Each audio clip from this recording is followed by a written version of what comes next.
Hello everyone, it's been about 3 weeks since I last uploaded a video and I've had a lot of people ask me, one, if I'm doing okay, which thank you so much, it's so sweet of you to ask. Two, why there've been no weekly vlogs, because I was weekly vlogging and obviously to miss 2 weeks is a little rogue. And three, when I'm coming back to YouTube. So let's jump into all of those questions. So question one, where have I been? I think where I last left you off was when I got a phone call from the hospital saying that the next day I needed to be in Sheffield to have another procedure done on my stomach. Gonna go through it very quickly. I had 2 stomach ulcers, 2 internal bleeds because of them, and because of how the stomach ulcers healed, it blocked my stomach. I would say imagine like a keloid scar, but on the inside of my stomach, that's how it was. It was just blocking all food going down into my stomach, and I've been pretty unwell with it for the last couple of years now. I've had 2 dilatations where they basically do an endoscopy, which is a camera down your throat. It's like a pipe, maybe that big, that goes down your throat. You're put under sedation for this, by the way, because it sounds awful when you explain it to people. It's like, oh, they just lay you down and put a pipe down your throat. So they do the endoscopy, they then inflate a balloon where the stricture is to try and widen it and hope for the best that it stays like that. So I'd had 2 of these procedures before, both of which unfortunately had failed, and I was in need of a 3rd one. So I got a call in my vlog that said, look, we've got a place for you to have it done tomorrow if you can make it. So I had to make my way from Brighton, where I live, to Sheffield with my cat, super last minute. Had to rush to finish off a lot of work that I had on and make my merry little way to Sheffield to have the procedure. So procedure day comes along and it goes well from what I can understand. I'm actually still waiting to speak to my consultant because as you are under sedation, you don't remember what they tell you after. You're still kind of in like a woozy zone. So I need to speak to my consultant and see what they actually said. So I don't remember a bloody thing, but I had the procedure, and for the first few days, it was not going great. I had a symptom that I hadn't had the previous 2 times, and that was a lot of pain. It wasn't necessarily in my stomach, it was to the side of it. Whenever I tried to eat, I would get in a lot of pain here. So Mum and I thought I might have to go back in to have scans and maybe the procedure done again, or for them to just figure out what was going on, because you shouldn't be in that much pain, / any pain at all really after you've had this done.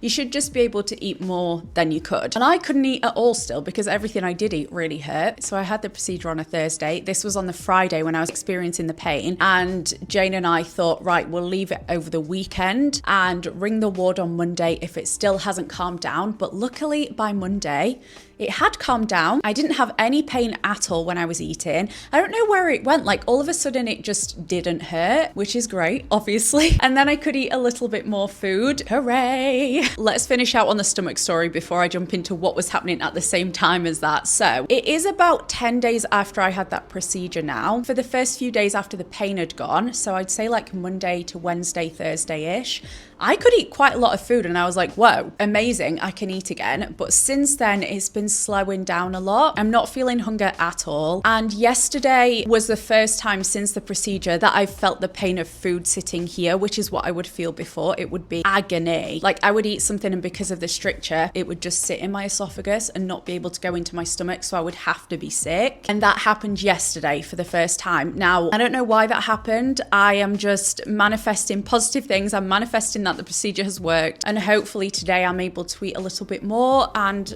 not have that happen again. But I would go ahead and say I'm probably a good like 80% sure that this procedure will maybe work for a while, but I'll need to have it done again. The most times my surgeon has done it on people is 13, which is crazy. And I have a little bit more of a complicated case because my stomach lining is so thin, so they can't inflate it that many times in fear of perforation, and they can't really inflate it to the point where they would like to, which is why I think it's then closing again. So who knows what the next step after that would be, maybe a stent if it's not working. I'm not sure, but manifest positive vibes for me. Hopefully yesterday was a one-off and I will be able to eat more and properly again. So that's the deal with me. But while this was going on, Nelly also had health stuff going on. He came back to my house when it was me and Cam, and he was so happy. He was literally like overjoyed to be back here. It was buzzing. He was glued to our sides, just wanted cuddles all the time. And then I noticed after Cam left that he was slowly starting not to eat his kibble. He would still eat his wet food, but there was less and less kibble going out of his bowl for a couple of days. And I was like, definitely going to monitor him with this, because that's not normal. But maybe, I don't know, maybe he's just sad that Cam's left, you never know. But then the next day, which was actually the day that I got the news that I needed to go to Sheffield the next day, Nelly didn't want to be around me at all. He spent all day in the other room, and that is not like him. Like, if you've seen Nelly in my vlogs or on my social media, you will know he is a proper lap cat. He's glued to me at all times. If I leave the room, he leaves the room with me, and he just didn't want to sit with me. So I was like, okay, Mum, book him in the vets for Sheffield. We will take him and see what's wrong, because that's now 2 days of him eating less and less kibble and a day of him not being glued to my side. So 2 strange things for Nelly. So when we got back to Sheffield, we took him to the vet, and the vet thought maybe his teeth hurt. So we gave him some painkillers for 3 days, and he said after 3 days, your cat should be at least 80% better and be eating kibble again. So we had to give him painkillers for 3 days and monitor him. And during that time, he stopped eating his kibble altogether. So we were like, okay, this is clearly not helping him. So we took him back to the vets. They kept him in, they did an x-ray, and they found out that he had a hole in his tooth. So his tooth was giving him so much pain, and they pulled his tooth out, his little tussie, and Nelly doesn't have many teeth to begin with. So we are now one less tooth for Nelson, bless him. Mr. Bobbins is back. Oops. Wobbly bobbly. Oops. Oh, thank you. Are you wobbly Bobbins? Oh dear. Anesthetic boy. Put some water down there. Oh. Oh. Hey, sweetheart. Oh, look at your neck. Baby boy. You lost a tussie peg. Come and walk to me. Let's have a look at you. Oops. Oh, baby boy. Let's have a walk somewhere. Oops. Oh, his little eyes look so sore. Who was big and brave?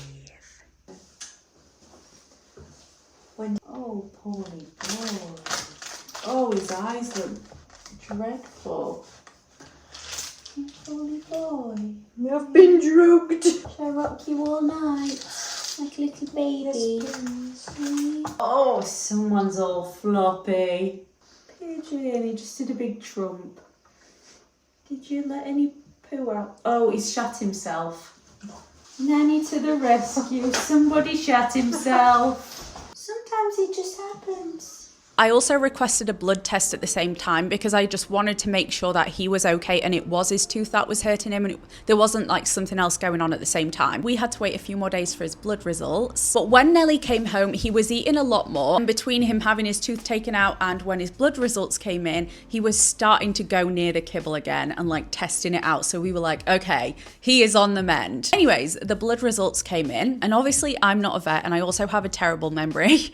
So if this isn't 100% wrong and I've got like the numbers wrong with it, forgive me. But from what I remember the vet saying, there are 3 factors on a blood test that are to do with the kidneys, or 3 factors that they look for if a cat has got kidney problems, and one of those was high. So the vet sent us away with these little bead things that you put in a litter tray, and when the cat pees it doesn't soak it up, so you get a pipette as well and a little test tube thing, and you just have to get a sample of the urine basically to take to the vets. So the day that I got that news, I knew I needed to also be home for some jobs that I've got going on. So Mum said, look, I will stay here, I'll do the wee test with Nelly and we'll carry out all of his veterinary needs there instead of transferring him to this vet, especially if he's not feeling the best. So Nelly is in Sheffield with my mum. He's done his urine test. We don't have the results yet, but if any of the factors are high, then I guess they're gonna look at him also having kidney problems. But we are manifesting so so hard that that's not the case and it was just a one-off. Hopefully it's just been his tooth that has been causing him this issue and there's nothing else wrong with him. So please send all of your positive thoughts to Nelly. I feel like I'll know quite soon, so maybe I'll leave it in a top comment or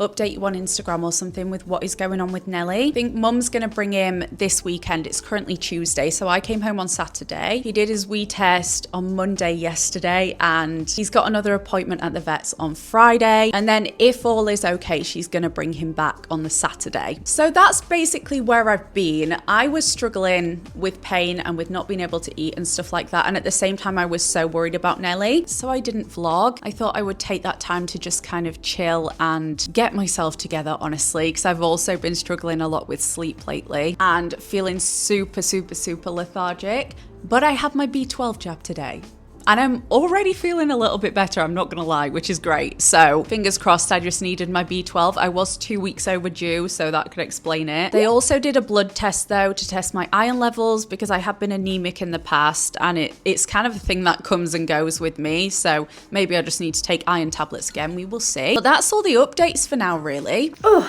it's now a few days later. It's actually the Saturday that I was talking about that Nelly was supposed to come home, and I can confirm that Nelly is home. So let's update you on the Nelly situation. His urine test came back high, so he's been diagnosed as basically being pre-diabetic, and we're going to follow whatever the vet says on how to take action and help treat that. It's not something that can be cured, but it's something that you can definitely treat and try and keep on top of. So that's the plan with Nelly. He came down with Jane today and he's asleep on the sofa watching Strictly Come Dancing with my mum. As for me, as you saw on the little pop-up, my blood test results came back and I'm pretty anemic again. So plan for that is just to start taking iron tablets again. And I've got to have another blood test in a couple months time to check my iron levels. Have pretty drastically gone down from when I last had a blood test. So hopefully that's an easy fix and my iron levels start going back up and I get some energy back. That would be nice. And then the third thing to update you on is my stomach. Pretty much gone back to how it was before I had the procedure, so I'm gonna have a chat with my consultant and see what the next plan of action is. Maybe it's to have another dilation and hope it works, or maybe there's another path that we can go down. I don't know, but yeah, still struggling to eat. Honestly, I'm feeling pretty defeated right now. It just feels like the last couple years have been one thing after another and I just want to feel normal. I want to feel full of energy and be able to eat normally and just feel like tiny little tasks don't completely drain me. But hopefully one day that will be the case. Thank you for watching this video. I'll be back next Sunday with a weekly vlog and we will start them again from there, don't you worry. But thank you for watching this update. Hopefully you got the answers that you wanted. Give this video a thumbs up if you enjoyed it and I will see you soon. Bye.